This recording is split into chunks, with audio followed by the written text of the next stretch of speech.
Welcome back to the Soundodger 2 editor tutorials. Right now we're going to be looking at events and advanced bullets. So you can see right here I have a very simple pattern of arrows that are being shot out in a prefab. Pretty straightforward, nothing too complicated. If I move over to the events tab here, you'll see the layers are now gone and we're presented with a whole bunch of different things we can mess with. The first one is time warp, so if you click you can add an anchor, and if you drag it you can move it however you want. It snaps to the grid, also snaps to preset values here. 1 is the default, and so if we play it nothing's going to be different, but if I ramp this up to 3 you can see it goes from 1 up to 3 and things are going a lot faster. You can ramp it all the way down to 0, have it stop on a dime. You can even have it reverse, so we can have it go backwards.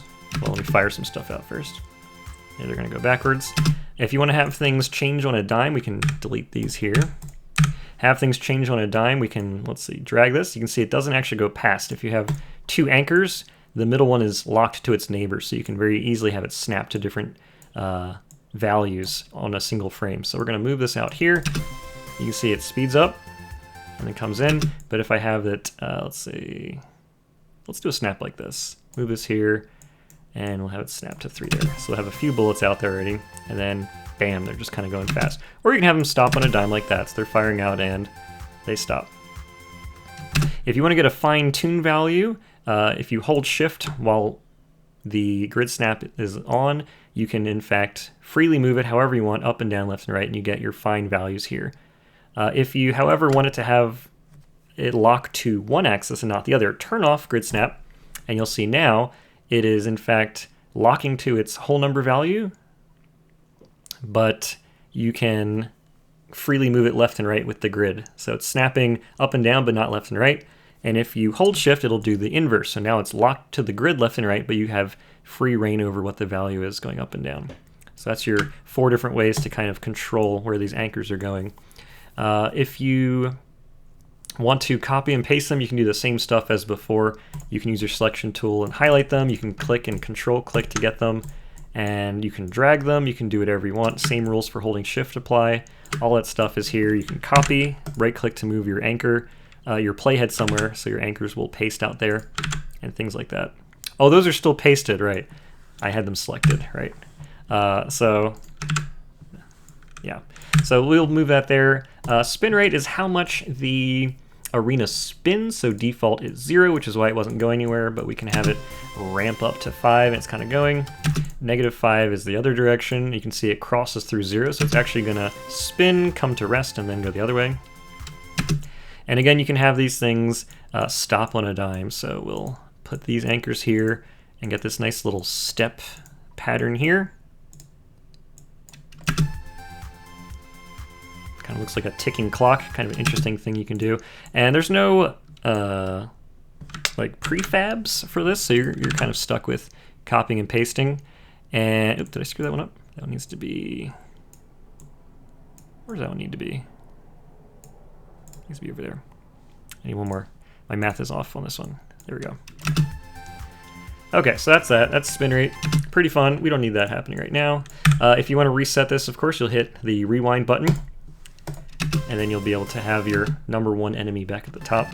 Gravity is interesting. If you have gravity default 0, obviously nothing will happen. If you pull down, it'll in fact pull down on the bullets, so they all get pulled towards the bottom. If you go into the negative, which is up in this case, they'll actually be sent upwards. I can put my spin rate on so you'll see that effect a lot more clearly. So they're all being pulled upwards, whereas if I pull down on the gravity, they'll all be pulled downwards.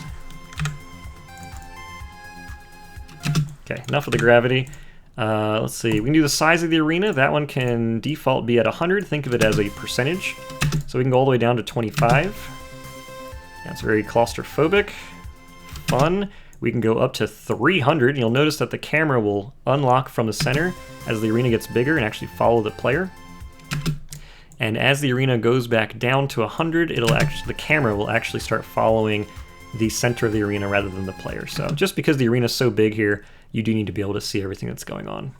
So a little disorienting, but what an effect. Okay, moving on. We are going to get rid of these. Let's move on to distortion. This is a 0 to 100 type thing, but in either direction. So Well, 0 is nothing, but if we let it ramp up to 100, you'll see it actually turns into a fisheye lens, which is kind of a fun effect going on here. You can pull this down as well and have it go to negative 100, which is kind of like a little squeeze. And again, all of these values can be locked like this. You can have these really interesting effects going on. So have it click, click off, click off. Very disorienting, but I mean, maybe you can find some fun usage for it. If you happen to see your lines disappear like that, it is because you have two anchors on top of each other. It's a glitch that is kind of out of my control that I'm trying to fix. But anyway, that just means you have two on top. So go drag one, click one, and hit delete, whatever, and then the lines will come back. So don't worry about that.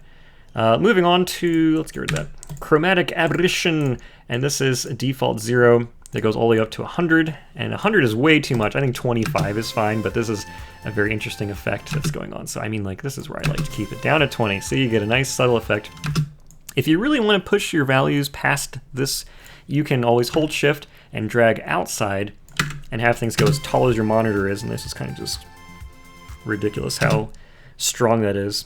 Now, if you want to select that and you really can't select it anymore, the same thing you can do with bullets, the bullet markers, is use your period and comma keys to kind of go between anchors from one to the next. So if you go to the right and one more to the right, you'll see I'm now selecting it way up there. I can hit delete and it's gone. Moving on to spotlight. If we see a default 0, we'll ramp it up to 100. This is just a spotlight that surrounds the player, makes it hard to see. You can do a really nice subtle vignette if you want to have it come in and just have these nice dark edges. Whatever you want to do. Blur, you know, the less you use, the better life will be, but here it makes the level blurry so you can't see it. Use at your own discretion. And the last one is very interesting. That one is called twist, which affects the bullets in a very interesting way.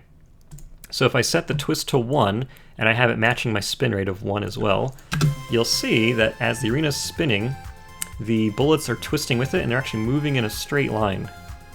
So if I were to get rid of my spin rate, and so now the arena's not twisting or spinning anymore, but the bullets are twisting, look, they're going to keep twisting as if they were going. So we can get very interesting looking patterns as they're going. So this twist is like, it's like a hurricane coming in. How do you even dodge this? I don't know. It's fun looking though.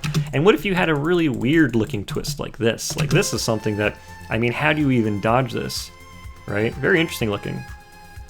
The cool thing is you can select all of these, Control-C to copy, move your playhead to the first one, go to a different event, and you can paste here. So I'm going to paste my spin rate anchors here. It's actually exactly the same as twist. So now they're going to move together. And the reason they're independent is because you can do some very strange looking things. But look, now they're back into a straight line as they move together, which is very cool looking. But let's just say, for instance, I highlight all of these and I hit the R key to reverse them.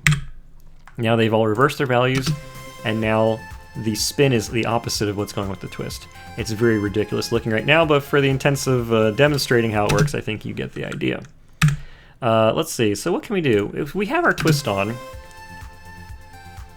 very interesting looking. I think now's a great time to show you what we can do with advanced bullets. So if we add, let's add another pattern, and we'll make it a bubble that fires from the opposite enemy. And let's see, that should be good. And we'll make it a stream as well. Make it a stream so we can just let that fire off. So this is what this looks like, right? So the arrows and the bullets are going to fire together, and they're just going to do that same twist as they keep going. Simple enough. However, you can see I have this advanced button open now, and so I can in fact change what events affect these bullets. So I can turn off obey twist. So now the bullets on the bubble side are going to fire without being affected by the twist. Same thing happens if you had time warp. Everything's fast forwarding and stopping and going backwards. If you turn this off right here, those bullets from this exclusive pattern, right? You can go from pattern to pattern, which one is going to affect it or not. You can have it not be affected by time warp or twist or any combination thereof. Out of bounds is when they go out of the arena and they disappear on their own. Don't worry about obey clears. That is the clear event that aren't really implemented. You have to go into the XML to do it. I'm sure it's in the Discord for how to do that, so don't worry about that right now.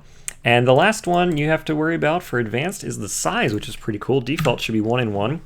And I'm actually going to delete this, and I'm going to have it not obey twist so we can just look at it right now. So it's firing and they're all obviously the size of bullets. But if I change it to 0.5, at the beginning you'll see it actually starts off really small, and as this duration bar keeps going on the bottom here, they actually get bigger and bigger till they get to 1.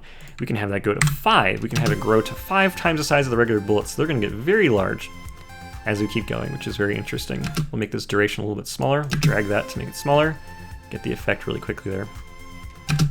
And so that is the beginning and the end. So for anything that has a beginning and an end, that's how it's affected. If I just had a normal pattern with 1 and it gets fired, it's just going to be the first value, the 0.5.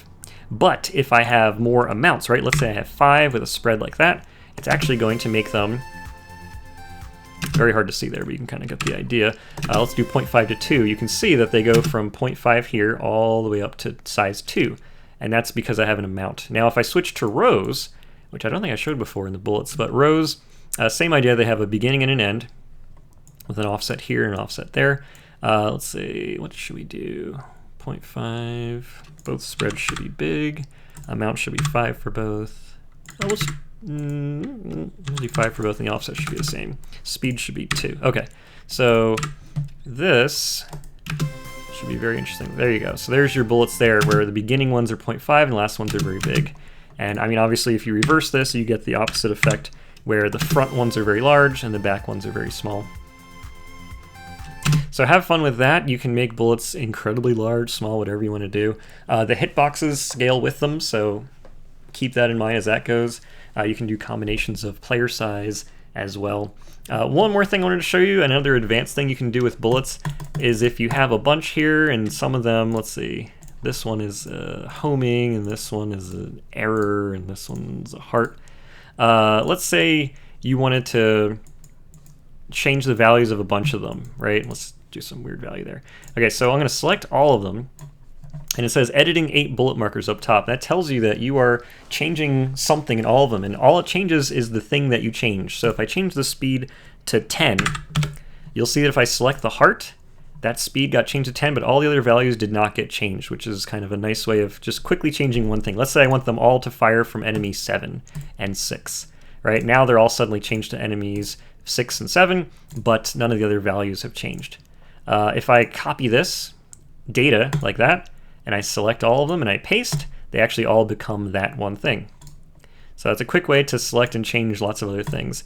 And again, just like with the anchors I was telling you, the period and comma keys let you cycle between. So if I select this and go left and right, you can do that in the same layer. But if you want to change all of the bullets, like select the ones in all the layers, you hold Shift, and then you can in fact go between all of them in order here. Okay, it's skipping that one, don't worry, I'll fix that later.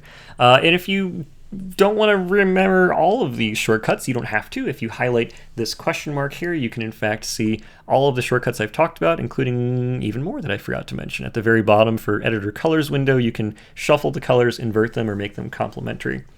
But that is the gist of everything in the editor. I hope you have a good time. I hope you don't get too overwhelmed. Plenty of people to help you in the Discord. Looking forward to see all the fun things you make. And just remember, have fun, pick good music, and have a good time. Enjoy!